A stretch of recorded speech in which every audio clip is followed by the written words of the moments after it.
Hello friends, welcome to SN pregnancy and baby care Tamil. இன்றைக்கி நம்ம சேனலில் 2024ஆம் ஆண்டு வரக்கூடிய சூரிய கிரகணம் பற்றி தான் டீட்டெயிலாக பார்க்க போகிறோம். இந்த சூரிய கிரகணம் தான் இந்த வருஷத்துடைய இறுதி சூரிய கிரகணம்.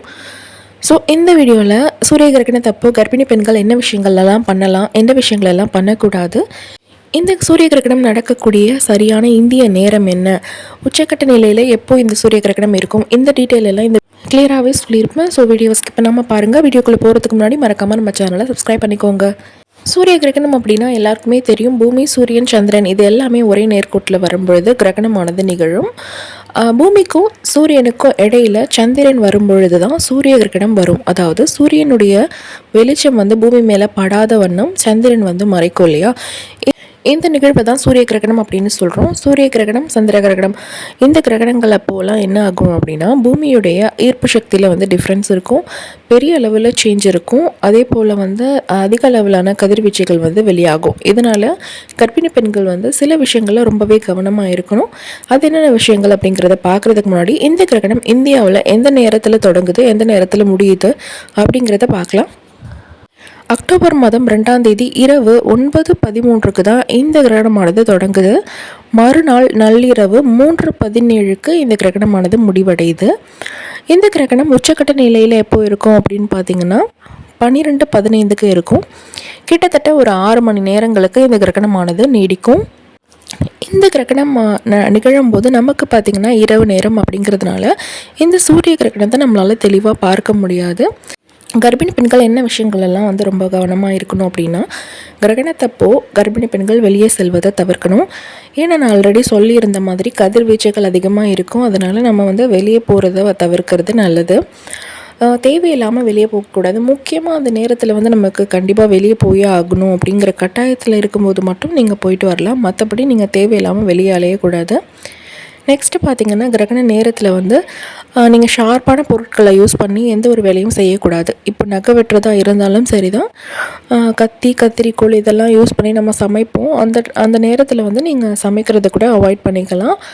ஷார்ப்பான பொருட்களையே யூஸ் பண்ணக்கூடாது. அப்படின்னா நான் ஆல்ரெடி சொல்லியிருந்தேன், பூமியுடைய ஈர்ப்பு சக்தியில் டிஃப்ரென்ஸ் இருக்கும். எந்த அளவுக்கு டிஃப்ரென்ஸ் இருக்கும் அப்படின்னு பார்த்தீங்கன்னா, பழைய காலத்துலலாம் என்ன சொல்லுவாங்கன்னா, உலக்கை அந்த உரல் இருக்கு இல்லையா, அதை நிறுத்தி வச்சோம் அப்படின்னா கிரகணம் முடிகிற வரைக்கும் அது அப்படியே நிற்கும், கிரகணம் முடிஞ்சதுக்கப்புறம் அப்படியே விழுந்துடும் அப்படின்னு சொல்லிட்டுலாம் நீங்கள் கேள்விப்பட்டிருப்பீங்க. அந்தளவுக்கு நம்மளுடைய பூமியுடைய ஈர்ப்பு சக்தியில் டிஃப்ரென்ஸ் இருக்கும். ஸோ தெரியாதனமாக நம்மளுடைய கையை கட் பண்ணிக்கிறதுக்கு நிறைய வாய்ப்பு இருக்குது. அப்படிங்கிறதுனால நம்மளை இந்த ஷார்ப்பான பொருட்கள் எல்லாம் கிரகணத்தப்போ யூஸ் பண்ணக்கூடாதுன்னு சொல்லியிருப்பாங்க. ஸோ அதையும் நம்ம ஃபாலோ பண்ணிக்கலாம்.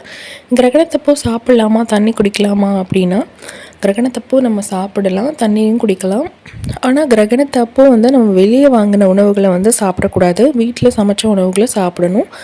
கிரகணம் தொடங்கிறதுக்கு முன்னாடியே நம்மளுடைய உணவை நம்ம முடிச்சுக்கணும். இந்த கிரகணம் நமக்கு இரவு நேரத்தில் தொடங்குறது அப்படிங்கிறதுனால நம்மளுடைய இரவு உணவு கிரகணத்துக்கு முன்னாடியும் முடிச்சுக்கிறது நல்லது. நம்ம சாப்பிடக்கூடிய உணவு பார்த்திங்கன்னா ஈஸியாக டைஜஸ்ட் ஆகக்கூடிய உணவாக இருக்கணும். ரொம்ப நான்வெஜ்ஜு, ஆயிலி ஐட்டம் இந்த மாதிரி சாப்பிட்டோம் அப்படின்னா செரிமான சக்தி கம்மியாக இருக்கிறதுனால நமக்கு கஷ்டமாக இருக்கும் ஜீரணிக்க. இதனால் நம்ம ஈஸியாக டைஜஸ்ட் ஆகக்கூடிய உணவாக பார்த்து சாப்பிடணும். கிரகணத்துக்கு முன்னாடியே சாப்பிடணும். அப்படிங்கிறதுனால கிரகணம் ஏற்பட்டதுக்கப்புறம் நமக்கு பசிச்சிச்சுன்னா என்ன பண்ணுறது அப்படின்னு கேட்டிங்கன்னா, உங்களுக்கு தேவையான ஃப்ரூட்ஸு எல்லாத்தையும் நீங்கள் முன்னாடியே நல்லா கழுவிட்டு கட் பண்ணி வச்சுக்கிட்டிங்க அப்படின்னா அதை மிட் நைட்டில் நீங்கள் சாப்பிட்டுக்கலாம். அப்படி இல்லை நம்ம சாப்பாடு தான் நான் சாப்பிடுவேன் அப்படின்னாலும் நீங்கள் சாப்பிட்லாம். வீட்டில் சமைச்ச உணவை நீங்கள் அதுக்கப்புறம் சாப்பிட்றதுக்கு எடுத்து வச்சுக்கலாம். நல்லா மூடி போட்டு எடுத்து வச்சுக்கிறது நல்லது. குடிக்கிற தண்ணியாக இருந்தாலும் நல்லா அதை மூடி பாதுகாக்கணும். நெக்ஸ்ட்டு நீங்கள் டிவி பார்க்கலாமா, மொபைல் பார்க்கலாமா அப்படின்லாம் கேட்டிங்கன்னா நீங்கள் தாராளமாக பார்க்கலாம்.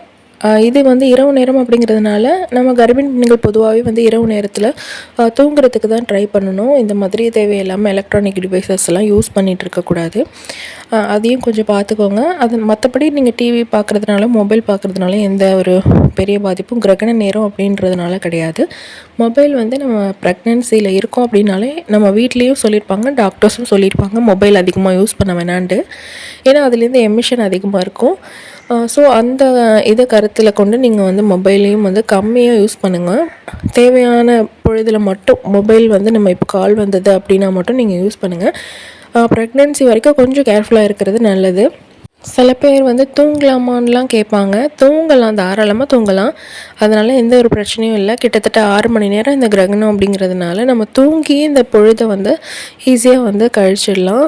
தேவையில்லாமல் முழிச்சிட்டு இருந்தால் தான் நமக்கு ஏதாவது பயம் ஏற்படும். கிரகணம் ஏற்பட்டிருக்கு, நமக்கு ஏதாச்சும் ஆகுமா, குழந்தைக்கு ஏதாச்சும் ஆகுமான்னு சொல்லி தேவையில்லாத எண்ணமெல்லாம் இருக்கும். நம்ம தூங்கிட்டோம் அப்படின்னா இந்த பிரச்சனையிலேருந்து நம்ம ஈஸியாக விடுபடலாம். வேறு எதுவும் உங்களுக்கு டவுட்ஸ் இருந்துச்சுன்னா கமெண்ட் செக்ஷனில் கேளுங்க. கிரகணத்தப்போ நீங்கள் தாராளமாக சாப்பிட்லாம், தண்ணி குடிக்கலாம், தூங்கலாம், டிவி பார்க்கலாம், மொபைல் யூஸ் பண்ணலாம். பட் வெளியே தேவையில்லாமல் போக வேண்டாம். இதுதான் விஷயம். ஸோ கண்டிப்பாக இந்த வீடியோ உங்களுக்கு யூஸ்ஃபுல்லாக இருந்திருக்கும் அப்படின்னு நான் நம்புகிறேன். வீடியோ பிடிச்சிருந்தால் லைக் பண்ணுங்கள். கூடவே நம்ம சேனலை மறக்காமல் சப்ஸ்கிரைப் பண்ணிக்கோங்க. தேங்க்யூ.